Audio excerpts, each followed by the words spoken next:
होती है और हमें एक साइंटिस्ट और उसकी बेटी वे को दिखाया जाता है। दोनों के ही मुंह पर अजीब सा निशान है जो उनकी खूबसूरती को कम कर रहा था। इस साइंटिस्ट ने अपने ही घर पे एक लैब बनाई हुई थी और काफी अरसे से वो कोई एक्सपेरिमेंट कर रहा था। वे इस टाइम एक फूल की पिक्चर बना रही थी जिसे क्रॉप फ्लावर कहते हैं। उसके डैड उसे इस फ्लावर के बारे में बताते हैं कि इसकी हीलिंग पावर बहुत ज्यादा है और ये कई सालों में एक मर्तबा जंगलों के बीचों बीच उगा पाया जाता है। साइंटिस्ट बताते हैं कि उन्होंने इस फ्लावर को कई मर्तबा अपने एक्सपेरिमेंट में भी इस्तेमाल किया है। खैर काफी दिनों के बाद वो साइंटिस्ट एक ऐसा सिरम बनाने में कामयाब हो ही जाता है जिससे वो अपने मुंह के निशान को छुपा सकता था। उसने एक ऐसा सिरम बनाया था जो दो चीजों के टिश्यूज को आपस में मिला सकता था। वो अब एक स्किन का टुकड़ा काटता है और उस पर वो केमिकल लगाकर अपने फेस पे चिपका लेता है। चेहरे पर लगते ही स्किन का वो टुकड़ा बढ़ने लग जाता है, उसके टिश्यूज जनरेट होने लगते हैं और वो स्किन आहिस्ता आहिस्ता करके उसके जख्म के साथ उसके मुंह को भी ढांपने लग जाती है।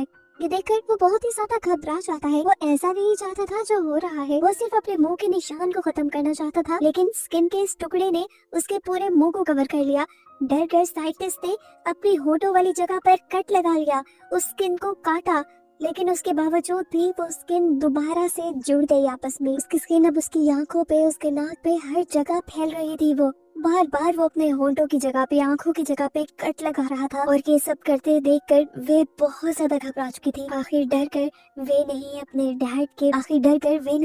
डैड के जिस्म में एक चाकू स्टैब करते हुए उन्हें मार डाला। इस हादसे से वे टूट जाती है। उसने अपने डैड को मार दिया था और अब उसके पास कोई भी नहीं था। वक्त गुजरता रहता है, वे पढ़ती रहती है। वे पढ़ाई में अपने डैड की तरह ही बहुत ज्यादा अच्छी थी और इसी वजह से उसे यूएस की एक बड़ी यूनिवर्सिटी में स्कॉलरशिप भी मिल गई और वो अपना होम टाउन छोड़कर यूएस चली गई। यूएस में वे अपनी एक आंटी के पास रहने वाली थी जिसकी एक बेटी एंजी भी थी और एंजी वे के आने पे खुश नहीं थी क्योंकि उसे अपना रूम जो शेयर करना पड़ रहा था। फिर वे अब रूम में जाती है और एक छोटा सा टेंपल बना लेती है जिसमें अपने डैड की पिक्चर रखती है। पता चलता है कि वो अपने डैड को ही गॉड मानती थी और उन्हीं की पूजा करती थी। थोड़ी देर बाद हम वे के पास उसके डैड की ही कुछ नोट्स और चीजें देखते हैं और हमें पता चलता है कि वे अभी तक वो एक्सपेरिमेंट कर रही है जिसकी वजह से उसके डैड मारे गए थे।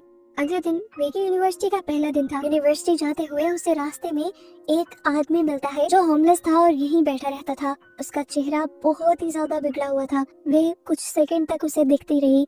इस आदमी ने वे की मदद की उसे यूनिवर्सिटी का रास्ता बताने में, जिसके बाद वे वहां से चली गई। क्लास में आने के बाद प्रोफेसर बहुत ही फख्र से वे का इंट्रोडक्शन पूरी क्लास से करवाती है क्योंकि वे ने एंट्री टेस्ट में 100% स्कोर किया था और ये सालों में पहली मर्तबा हुआ था। क्लास खत्म होने के बाद वे अपनी साइंस लैब आती है और यहाँ से कुछ चीजें लेने की कोशिश करती है। जो करते हुए उसे प्रोफेसर देख लेते हैं और उससे पूछते हैं तुम यहाँ क्या कर रही हो। वे बताती है कि मैंने कुछ एक्सपेरिमेंट करने हैं जिसके लिए मैं यहाँ से कुछ चीजें लेना चाहती हूँ। प्रोफेसर से कहते हैं इस तरह यहाँ से चीजें लेकर जाना अलाउ नहीं, लेकिन हाँ अगर तुम मेरी लैब असिस्टेंट बनो तो तुम यहाँ की चीजें इस्तेमाल कर पाओगी। वे प्रोफेसर को बताती है कि मेरे डैड भी एक साइंटिस्ट थे और मुझे उन्हीं की रिसर्च आगे बढ़ानी है। उसके हाथ में रिसर्च वाली डायरी भी थी जिसे प्रोफेसर अब देखने लगे और इसे देखकर वो बहुत ज्यादा हैरान हुए। वे के जाने के बाद उसने वे के डैड के बारे में सर्च किया और उन्हें पता चला कि वे के डैड सच में बहुत जीनियस साइंटिस्ट थे, लेकिन फंडिंग ना मिलने की वजह से वो अपने किसी भी एक्सपेरिमेंट पर पूरी तरह काम नहीं कर पाए। सीन कट होकर दूसरी तरफ दिखाया जाता है कि वे की कजन एंजे की दो दोस्तें उसके घर पे आई हैं। वो यहाँ वे का सामान छेड़ने लगती हैं और इस दौरान उन्हें खून से भरे हुए कुछ टूल्स, एक्सपेरिमेंट से रिलेटेड अजीबोगरीब चीजें और डरावनी एक्सपेरिमेंट की पिक्चर्स नजर आती हैं जो देखकर ये तीनों घबरा जाती हैं। खैर अब अगला दिन होता है और हम देखते हैं कि एंजी आज भी अपनी फ्रेंड्स के साथ बैठी हुई थी। वे को उन्हें देखकर बहुत अच्छा लगा। वे भी इस तरह दोस्त बनाना चाहती थी, इसीलिए उनके पास जाकर उसने खुद ही से दोस्ती का हाथ बढ़ाया और इन सबको लंच की ऑफर की। वे के चेहरे के निशान की वजह से ये लोग वैसे कतराते थे। वो जाना नहीं चाहते थे लेकिन फिर भी उन्होंने रेस्टोरेंट जाने पे हामी भर ली। लेकिन वहां जाकर उन्होंने जब वे को अजीब तरीके से खाता देखा तो वो वे को रेस्टोरेंट पे अकेला ही छोड़कर भाग गई। वे ने वो सारा खाना पैक करवाया और बाहर आकर उस होमलेस आदमी को दे दिया जिसका मुंह खराब था। यहाँ वो उस होमलेस आदमी से बातें भी करती है क्योंकि आज वो बहुत ज्यादा उदास थी।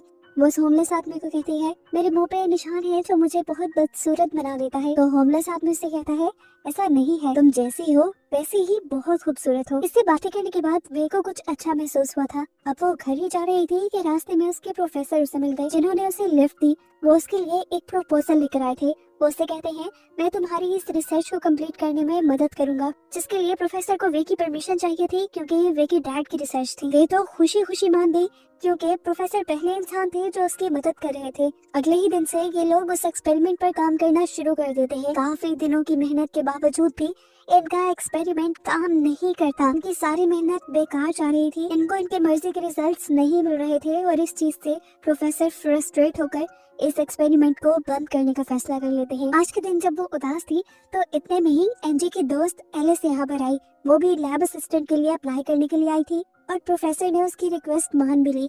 घर जाते हुए वो एनजी के साथ ही जाती है और रास्ते में वो एनजी से पिछले दिनों के लिए माफी मांगकर उससे दोस्ती भी कर लेती है। इस टाइम एलिस के पास एक पोस्टर था जिसमें उसी फ्लावर की तस्वीर थी जो फ्लावर उसके डैड एक्सपेरिमेंट में यूज किया करते थे। ये देखते ही वे के दिमाग में बहुत सी खिचड़ी पकने लगी। उसे पता चला कि ये फ्लावर पास की ही एक एग्जीबिशन में लगाया गया है। ये पढ़कर उसे अपने डैड की बात याद आई कि उनके एक्सपेरिमेंट के लिए उस फ्लावर का होना बहुत जरूरी था। इसलिए उसने फैसला कर लिया कि वो इस फ्लावर को हासिल करके रहेगी। रात होने पर वो चुपके से उस करीबी फार्म हाउस में जाती है और एग्जीबिशन से उस फ्लावर को चुरा लाती है। फ्लावर को चुरा कर वो ले आती है साइंस लैब में और वहाँ पर अपना एक्सपेरिमेंट करना शुरू कर देती है। साइंस लैब में प्रोफेसर और एलिस पहले से ही छुपे हुए थे, जिन्हें वे ने अपने एक्सपेरिमेंट के जोश में नोटिस ही नहीं किया। उसने उस फ्लावर में से एक्सट्रैक्ट निकाला और उसे अपने एक्सपेरिमेंट के अंदर ऐड कर दिया, जिसके बाद उसने अपने पाँव की स्किन काटी और उसके 2 टुकड़े करके उस पे वो सीरम अप्लाई किया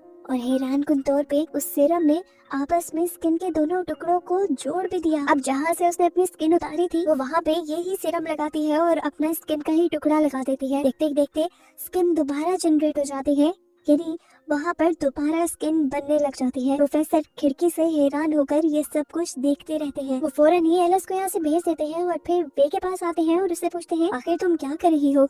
वे प्रोफेसर को एक्सप्लेन करती है कि किस तरह उस फूल के सिरम ने उनके एक्सपेरिमेंट को कामयाब कर दिया था। अब उनका एक्सपेरिमेंट काम कर रहा था। वो जब अपने पाँव की स्किन प्रोफेसर को दिखा रही थी उस टाइम पर एलिस कुछ गलत समझकर उन दोनों से जेलस होने लगी और उसने वे की अजीबोगरीब पिक्चर्स भी ले ली, जिसके बाद उसने आकर वे को डांटा और वो वे को यहाँ से ले गई। वे एलिस के इस तरह अचानक आने पर घबरा गई थी।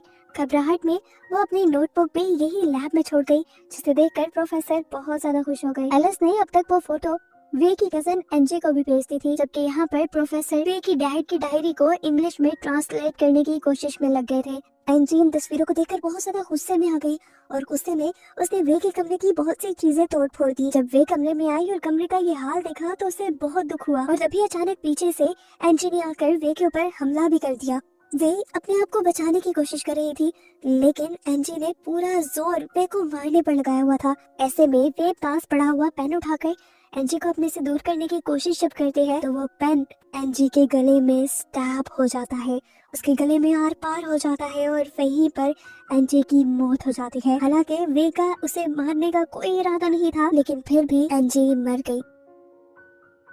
घबराहट में वो एनजी की बॉडी को उठाकर वॉशरूम में छुपाने के लिए ले जाती है। अब वो इस बॉडी का क्या करती, उसके दिमाग में अजीबोगरीब ख्याल आने लगे। उसने एनजी की स्किन काटना शुरू कर दी। एनजी की मुंह की पूरी स्किन उतारने के बाद वो अपना बनाया हुआ सीरम अपने मुंह पे इंजेक्ट करती है और वो पूरी की पूरी स्किन अपने मुंह पे लगा लेती है। वे के फेस के टिश्यूज और एनजी की स्किन के टिश्यूज आपस में मिल जाते हैं और वे बिल्कुल एनजी जैसी दिखने लगती है। अभी तक एनजी की मॉम कहीं गई हुई थी, जैसे ही वो घर लौटी तो वे को ही एनजी समझकर उन्होंने गले लगा लिया और प्यार करने लगी। वे को ये अच्छा रास्ता लगा। उसने अब अपने आप को वे में बदला ही नहीं। सुबह होने पर उसने एनजी के ही कपड़े पहने और एनजी का हुलिया बनाकर वो एनजी की लाइफ एंजॉय करने लगी। जब यूनिवर्सिटी गई तो सबसे पहले उसे एनजी का बॉयफ्रेंड मिला। पहली मर्तबा कोई लड़का उसके इतने करीब आया था। वे को बहुत ही अच्छा एहसास हुआ। वो अब एनजी के फेस के साथ एनजी की लाइफ एंजॉय करने लगती है और इसे एहसास होता है कि वे के जिस्म में उसकी लाइफ बहुत ज्यादा बोरिंग थी। एनजी के अच्छे दोस्त भी थे, उसका बॉयफ्रेंड था, उसकी प्यार करने वाली मॉम थी। वो एनजी के बॉयफ्रेंड के साथ डेट पे भी चली जाती है, जहाँ पर जब ये दोनों एक दूसरे के करीब आ रहे थे तो तभी अचानक से वे के फेस से एनजी की स्किन उतरने लगी। ये देखकर वो लड़का बुरी तरह घबरा गया। इतना क्रीपी था ये सब। वो लड़का इस सब से डरकर वे से पीछे भागने लगा। पीछे होते हुए उसने एहसास ही नहीं किया कि पीछे स्लोप थी जिससे वो नीचे गिरकर खुद ही मर गया। वे डरते हुए अब घर आ जाती है और घर आकर अपने डैड की नोटबुक ढूंढने लगती है, क्योंकि उसे नोटबुक में स्किन को हमेशा परमानेंट लगाने का राज हो सकता था। उसे अपने डैड की नोटबुक नहीं मिलती क्योंकि वो तो प्रोफेसर के पास थी, लेकिन इस टाइम उसके पास थोड़ा सा सिरम था जिसे वो निकाल कर दोबारा अपने स्किन में इंजेक्ट करके एनजी का फेस दोबारा ले लेती है। दूसरी तरफ प्रोफेसर को दिखाया जाता है जो अब उस फ्लावर की तलाश में निकले हैं, जो फ्लावर उस एक्सपेरिमेंट को कामयाब बना सकता था। फूल को ढूंढते हुए इस टाइम प्रोफेसर को उनके ट्रांसलेटर की कॉल आती है, जो असल में उस नोटबुक को इंग्लिश में ट्रांसलेट कर रहा था। वो बताता है कि ये एक्सपेरिमेंट बहुत ही ज्यादा खतरनाक है, इस एक्सपेरिमेंट को करना रिस्क में लेकर आ सकता है। वो साफ लफ्जों में प्रोफेसर को ये एक्सपेरिमेंट फौरन बंद करने को कह रहा था, लेकिन प्रोफेसर उसकी एक नहीं सुनते। अब वे यूनिवर्सिटी में आती है अपने डैड की बुक लेने के लिए। लैब में तो उसे कहीं अपने डैड की बुक नहीं मिलती, क्योंकि वो प्रोफेसर ने अपने ट्रांसलेटर को दे दी थी। इसलिए वो प्रोफेसर को कॉल करती है, तो प्रोफेसर उसे बताते हैं हाँ वो बुक मेरे पास है, लेकिन अब वो तुम्हें नहीं मिलेगी क्योंकि वो एक्सपेरिमेंट अब मैं अपने नाम से पब्लिश करूंगा। ये सुनकर वे को बहुत ज्यादा गुस्सा आया, लेकिन वो कुछ कर नहीं सकती थी, इसलिए चुपचाप वहाँ से चली गई। यूनिवर्सिटी से बाहर निकलते ही उसे ईव नजर आ जाती है। उसे पता चलता है कि ईव का भी प्रोफेसर के साथ अफेयर चल रहा था। अब प्रोफेसर का गुस्सा उसने ईव पे ही निकालने का सोचा। एनजी बनकर उसने ईव को घर पे इनवाइट किया और ईव आ भी गई। उसके आते ही वे ने उस पर गुस्से में हमला कर दिया। ईव भी परेशान हो गई और अपने आप को बचाने के लिए छुपते हुए गार्डन में पहुंच गई, लेकिन वे ने उसे यहाँ भी पकड़ लिया और एक ड्रिल मशीन से उसके ऊपर हमला करते हुए उसे मार डाला। ईव को मारने के बाद वो ईव की स्किन भी उतार लेती है और अपने मुंह पे लगा लेती है। अब वो बिल्कुल ईव की तरह दिखने लगी थी। उसने अपने बालों को भी ईव जैसा कर लिया और कपड़े शपड़े भी ईव के पहनकर बिल्कुल ईव जैसी बनने लगी। उसके फोन को देखते हुए उसने ईव का स्टाइल भी कॉपी किया ताकि कोई भी उसे पहचान न पाए। इस सब के दौरान हम देखते हैं कि नेबर्स का डॉग ये सब देखकर बहुत ज्यादा भौंक रहा था, इसीलिए नेबर्स ने पुलिस में कॉल कर दी। लेकिन पुलिस वाले जब घर आए तो उन्होंने ईव को टॉवल में देखा और उसे कुछ भी कहे बगैर चले गए। सुबह होने पर जब वो ईव की शक्ल में यूनिवर्सिटी जाती है तो उसे बहुत अच्छा लगता है, क्योंकि ईव एक बहुत ही पॉपुलर स्टूडेंट थी। उसे देखकर सब खुश हो जाते हैं। अब ईव की शक्ल में वो प्रोफेसर के घर जाती है। वो जानती थी कि यहाँ से उसे अपने डैड की नोटबुक मिल जाएगी। प्रोफेसर भी ये नहीं जानते थे कि ईव की शक्ल में वो वे है, इसलिए प्रोफेसर उसे घर में एंट्री दे देते हैं। वे पूरे घर में अपने डैड की नोटबुक ढूंढती है, लेकिन उसे कहीं नहीं मिलती। उससे में वो वापस आ गई। रात होने पर उसने जो दोनों मर्डर किए थे सबसे पहले उनको छुपाया। एनजी और वे की बॉडी को उसने पूल में डाल दिया और फिर एनजी और ईव के मोबाइल चेक करने लगी, जहाँ पर उसे अपनी और प्रोफेसर की वो पिक्चर मिल गई जिसके जरिए एलिस उसे बदनाम करना चाह रही थी। उसने यही पिक्चर अब प्रोफेसर के खिलाफ इस्तेमाल की और वो पिक्चर्स अथॉरिटीज को ईमेल कर दी। जब अथॉरिटीज को पता चला कि प्रोफेसर अपने फायदे के लिए लड़कियों का इस्तेमाल कर रहे हैं, तो उन्होंने फौरन ही प्रोफेसर को पुलिस में अरेस्ट करवा दिया। लेकिन प्रोफेसर की अथॉरिटी पे बहुत ज्यादा थी। अगले ही दिन वो बेल पे छूट गया और घर आकर वही एक्सपेरिमेंट स्टार्ट कर दिया जो असल में वे के डैड का था। स्टेप बाय स्टेप फॉलो करने के बाद आखिर उसने भी सीरम बना ही लिया और 2 स्किन के टिश्यूज को जोड़ने की कोशिश की। हैरानकुन तौर पर उस केमिकल की वजह से 2 स्किन के टिश्यूज जुड़ गए, यानी उसका एक्सपेरिमेंट भी कामयाब हुआ। इस कामयाबी पे प्रोफेसर की खुशी की कोई इंतहा ही नहीं थी। इसी दौरान हम देखते हैं कि वे यानी ईव की इसी दौरान हम देखते हैं कि ईव यहाँ पर आ जाती है। असल में ईव की शक्ल में वे यहाँ आ जाते हैं, जिसे देखकर प्रोफेसर और भी ज्यादा एक्साइटेड हो जाते हैं और उसे अपने लिविंग रूम में बिठाकर अपने लिए कुछ खाने पीने को लेने चले जाते हैं। अब वे को तो यहाँ पे अपनी नोटबुक चाहिए थी। उसके जाते ही वो अपनी नोटबुक ढूंढने लग गई और उसे कैबिन में वो सीरम मिल गया जो अभी अभी प्रोफेसर ने बनाया था। सीरम के लेते ही वो यहाँ रुकी नहीं बल्कि भाग गई। उसके भागने पर प्रोफेसर को थोड़ा शक हुआ और उसने जब अपना कैबिन खोल के देखा तो वहाँ पे उसका बनाया सीरम नहीं था। रात में अब वे अपने असली चेहरे के साथ अपने घर पे थी। तभी एलिस उसके पास आती है और उसे बताती है कि उनके दोनों दोस्तें अजीब तरीके से गायब हो गई है। वो काफी दुखी थी इस चीज को लेकर। वे ने उसे गले लगाया और उसे सहारा दिया। एलिस को अब पानी पीना था, इसलिए जब उसने फ्रिज खोला तो अंदर क्या देखा कि उसके दोनों दोस्तों के कटे हुए जिस्म के हिस्से फ्रिज में फ्रीज किए गए थे। ये देखकर वो बुरी तरह घबरा गई और चीखने लगी।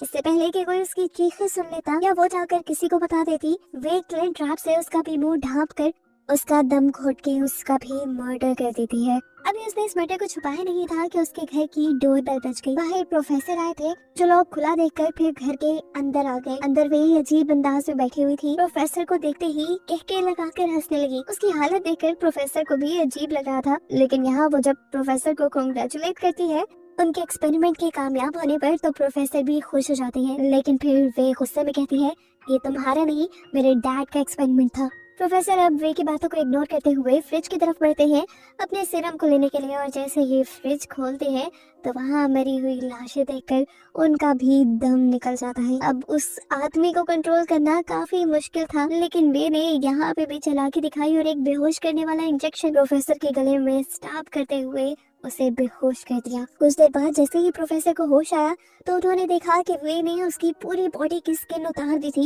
ये देखकर वो जोर जोर से चिल्लाने लगे। अब वही वो सीरम भरकर प्रोफेसर को लगा रही थी और उसके बाद एक स्किन का टुकड़ा वो प्रोफेसर के जिस्म पे लगा देती है। ये स्किन खुद ब खुद बढ़ने लग जाती है, जैसे वो मूवी के स्टार्ट में किम के डैड साइंटिस्ट के मुंह पे बढ़ने लगी थी। वे ने इस टाइम प्रोफेसर के मुंह में एक स्ट्रॉ रख दिया था। स्ट्रॉ के अलावा वो स्किन हर जगह फैलने लग गई। स्किन की वजह से प्रोफेसर का दम घुटने लगा और कुछ ही देर में वो मारे गए। मरने से पहले उसने जो चीखें मारी थी वो नेबर ने सुन ली थी, इसलिए नेबर ने दोबारा पुलिस में इन्फॉर्म कर दिया। पुलिस को आता देखते ही वे घबरा गई और घर से निकलकर भाग गई, क्योंकि वो जानती थी कि अब वो पकड़ी जाएगी। पुलिस ने भी उसे भागते हुए देख लिया और उसे पकड़ने के लिए उसके पीछे भागी। भागते हुए वो होमलेस आदमी के पास पहुंचती है और उससे मदद मांगती है। वो होमलेस आदमी पहले ही वे को अच्छा समझता था, क्योंकि वे ने हमेशा उसके साथ अच्छा रवैया रखा था। वो होमलेस आदमी वे के कहने पर उसे अपनी चादर में छुपा लेता है और पुलिस उसे ढूंढ नहीं पाती। वे के एकदम से बैठने पर यहाँ वे के पास जो सिरम था वो अचानक से टूट गया था। उस सीरम के टूटने की वजह से उस होमलेस आदमी और वे की बॉडी के टिश्यूज एक साथ मर्ज होने लग जाते हैं। उनकी बॉडी भी एक दूसरे में फ्यूज होने लग जाती है और वो दोनों एक अजीब से मॉन्स्टर में बदल जाते हैं। वे अब कुछ भी नहीं कर सकती थी। वो मॉन्स्टर बनी वहीं बैठी हुई थी। तभी उसे अपनी आंटी दिखी जो अपनी बेटी एंजी को ढूंढते हुए वहां तक आई थी। वो अपनी आंटी को एंजी के बारे में भी नहीं बता पाई और यही दिखाते हुए ये कहानी यहाँ खत्म हो गई।